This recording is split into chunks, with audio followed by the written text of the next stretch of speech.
Hi everybody, welcome back to my channel. Today I'm going to show you how to make soap with your kids. Typically I make cold processed soap, but that's not a safe activity to do with young children, especially since the chemicals could burn them. So today I gathered these supplies from my local Hobby Lobby. They're also available at Michael's, on Amazon, online, and I'm using the soap base along with the scent, calendula flowers for on top, and also some beetroot powder to color it. So the soap base I'm using today is Melt and Pour, and it's a goat milk soap base. Like I said before, you can pick it up many places. The benefit to using a soap base is that it's already made. You just get to melt it, add your colorants, put it in a mold, and you're all set to go. So it's a great activity to do with young children, especially preschoolers on up through high school. Another benefit is if you're making a last minute gift, Melt and Pour soap base is ready to gift the next day, sometimes even the same day. Whereas if you were to make a cold process soap, it would have to cure for 4 to 6 weeks. So here I'm showing putting in the microwave to melt. And this is one of the stages as it's melting down. You just keep stirring it every 15 seconds. My 3-year-old helped me by putting the beetroot powder in, and then I ended up using an electric whisk to mix in the color completely. We also added in some scent. She chose a honey almond scent, so we used that. She loved the color the beetroot powder created in it.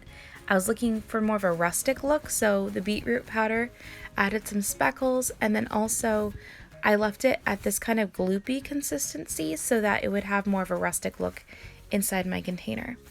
I'm spritzing the inside of my container with rubbing alcohol just to make sure we have a nice the way it filled in will be without bubbles.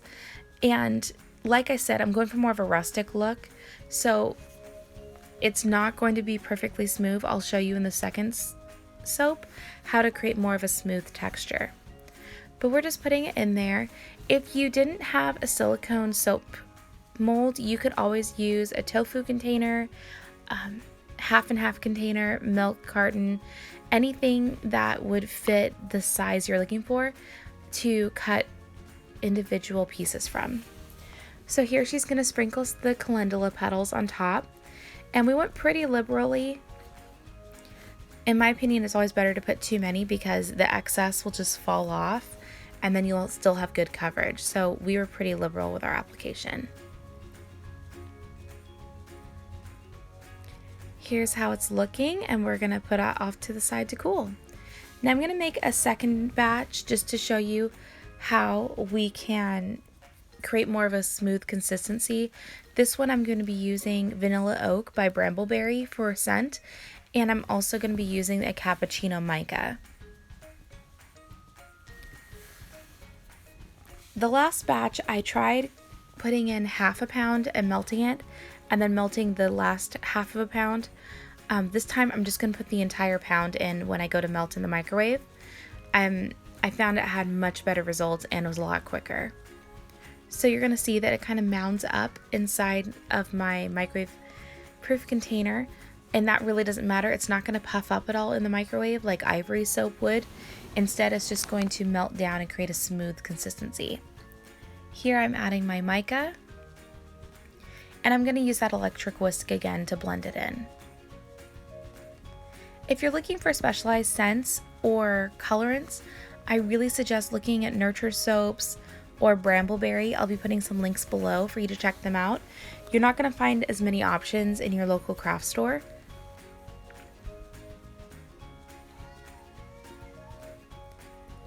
I want to remind you to take a moment and like and subscribe to my channel if you'd like videos like this for more activities to do with your children.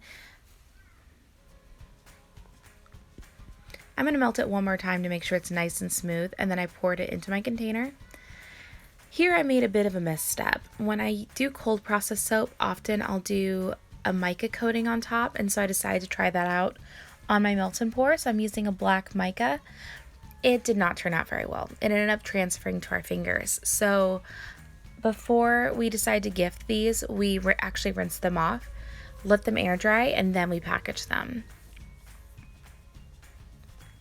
I'm not going to show you today how to package your soaps for gifting, But some great ways are to wrap them in brown paper. You can always wrap them in plastic. We try to keep from doing that. I'm spritzing with rubbing alcohol, by the way. But especially with the holidays coming up, it's a nice quick gift, and people really appreciate something handmade by your kids. So here I'm going to put them out on the counter so they can cool down. If they were in individual molds, I would have let them harden completely. Because they are in the larger molds, I'm going to cut bars. I want to pull them out when they're firm and cool, but they are not completely set. And the main reason for that is because melt and pour soap bases turn incredibly hard, and they can split when you go to cut them if you wait too long. So I let them sit on the counter probably about an hour and a half or so until they're completely cool. And then I used my bench scraper to cut. You could also just use any non-serrated edge or anything really you want to cut with. If you want to use something with a fluted edge, you're always welcome to do that. I just wanted something a little bit cleaner. So like I said, I didn't wait till they were completely firm, so I'm being a little careful as I break the airlock on the sides. But if I was using a tofu container or milk carton, I would probably just slice down one corner so it was easier to peel it off.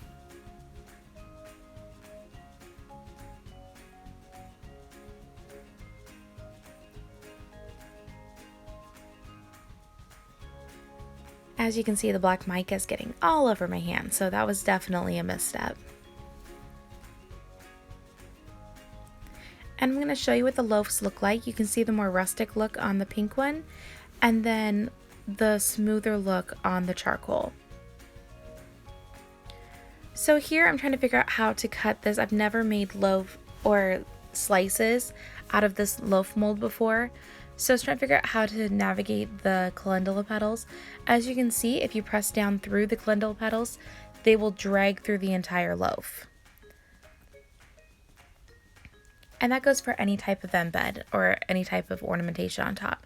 So you always want to keep that in mind. I ended up turning it so the top was facing down, and that gave me the cleanest slices. And I'm just going to separate them out on the counter so they can individually cure and harden. And next I'm going to do my black mica loaf as well.